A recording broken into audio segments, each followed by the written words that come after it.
உமக்கு பிரியமானதை செய்ய எனக்கு போதித்தருளும். நீரே என் தேவன், உம்முடைய நல்ல ஆவி என்னை செம்மையான வழியிலே நடத்துவாராக. நமக்கு யாராவது ஒருத்தரை பிடிச்சிருந்துச்சு அப்படின்னா அவங்களுக்கு பிரியமாக நடக்கணும் அப்படின்றதுக்காகவே அவங்களுக்கு பிடிச்சதெல்லாம் செய்வோம்ல.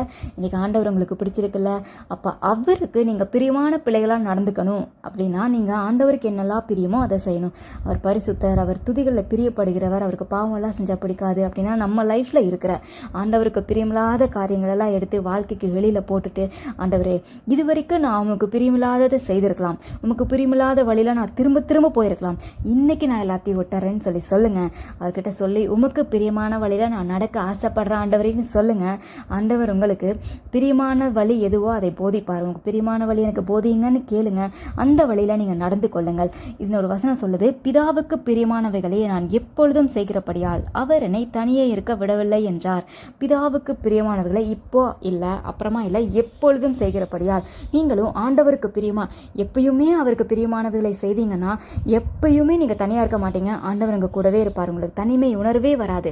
ஒரு தகப்பனோ தாயோ நம்ம விட பெரியவங்க நம்ம கூட இருந்து நம்ம நல்ல வழியில் நடத்தினா நமக்கு எப்படி இருக்கும்? நம்ம பாவத்தில் விழமாட்டோம், நம்ம லைஃப் நல்லா இருக்கும்ல, செம்மையான வழியில் நடப்போம்ல. அதே மாதிரி தான் ஆண்டவருக்கு பிரியமானதை நீங்கள் செய்யும்பொழுது ஆண்டவர் உங்கள் கூடவே இருப்பார். உங்களை தனியாக இருக்க விடமாட்டார்.